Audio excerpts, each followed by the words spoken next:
నమస్కారం, Chittoor TV news కి స్వాగతం. వార్తల్లోని వివరాలు. రాజకీయంగా ఎదుర్కోలేక వ్యాపారంపై తప్పుడు ఆరోపణలు.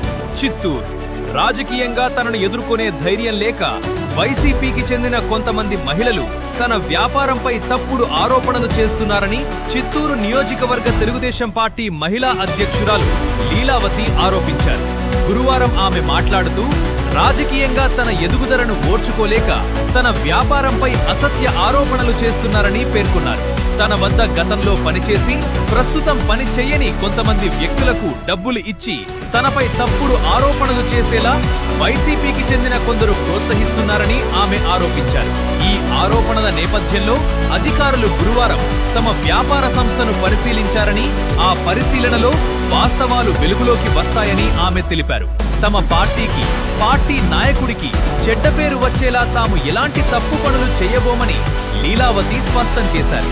వైసీపీ నాయకులకు రాజకీయంగా ఎదుర్కొనే దమ్ము, ధైర్యం ఉంటే రాజకీయంగానే తనను ఎదుర్కోవారని, వ్యాపారం చేసుకునే వారిపై తప్పుడు ఆరోపణలు చేయడం సరికాదని ఆమె హితవు పలికారు.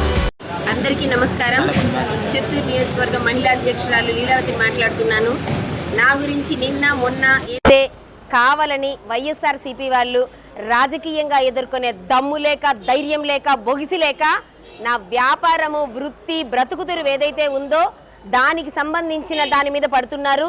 ఇటువంటి చీప్ ట్రిక్స్ ప్లే చేస్తారు అంటే అది ప్రపంచంలో ఒక వైఎస్ఆర్సీపీ మాత్రమే ఉంటుంది, ఇంకెవ్వరూ అలా చెయ్యరు. మేము తెలుగుదేశం పార్టీ చంద్రబాబు నాయుడు గారి ఒక ఆచరణలో నడుచుకునే వాళ్ళం. మా దగ్గర ఎటువంటి తప్పులు ఉండదు. మీ లీలలు కాదు, మీరు ఏమైనా ఉంటే సవాల్ చేస్తున్నాను పత్రికాముఖంగా, మీరు ఏదైనా మీరు ప్రూవ్ చేసుకోవచ్చు. ఇల్లీగల్ వర్క్స్ చేయడానికి ఇది వైఎస్ఆర్సీపీ పార్టీ కాదు, ఆ పార్టీ నాయకులు కాదు, మేము తెలుగుదేశం పార్టీ నాయకులం. మా దగ్గర ఎటువంటి అక్రమాలు కానీ, అన్యాయాలు కానీ, దౌర్జన్యాలు కానీ, దుర్మార్గాలు కానీ, ఎటువంటివి ఇల్లీగల్ వర్క్స్ కానీ ఏముండవు. నా పేరు మీద లీలావతి లీలలు నేస్తున్నారు. ఇంకెంత చీప్గా ప్రవర్తించాలని మీరు ప్రయత్నిస్తారో అది మీకు ఇప్పుడు రాబోయేటువంటి ఎన్నికలలో ఇంకొకసారి ప్రజలు మళ్ళీ మహిళల ఓట్లు మీకు అవసరం లేదనుకుంటాను.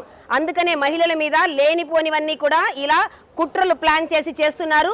దీని యొక్క ఫలితం మీకు త్వరలోనే ఎన్నికల రూపంలో తెలుస్తుంది. ఒక్క అమ్మాయి, నా దగ్గర పనిచేసే అమ్మాయి ఒకప్పుడు పనిచేసి వెళ్ళింది. దానికి సంబంధించి ఈరోజు అందరూ కూడా వచ్చి దాని వివరాలన్నీ కూడా లెక్కలతో సహా తీసుకోవడం జరిగింది.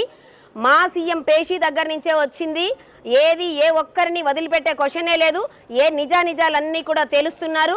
ఆ అమ్మాయిని ఏ విధంగా మేము అరెస్ట్ చేశామని చెప్పి అమ్మాయితో డబ్బులు ఇచ్చి బలవంతంగా చెప్పించారు. దానికి కూడా సాక్ష్యాలు ఉన్నాయి.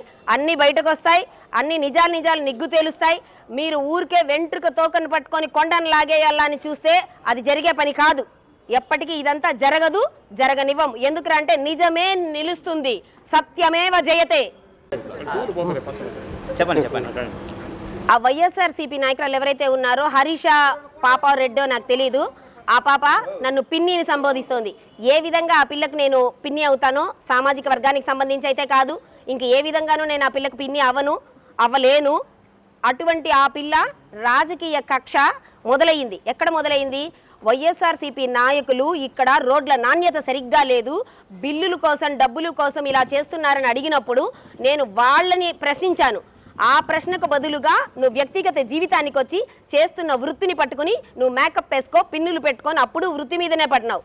వ్యక్తిగత క్యారెక్టర్ మీద పడతా అన్నారు. మీరు ఎందుకు ఇంత చీప్గా ప్రవర్తిస్తున్నారో, మీ నాయకులు దేనికింత ప్రోత్సహిస్తున్నారో మాకు అర్థం కావడం లేదు.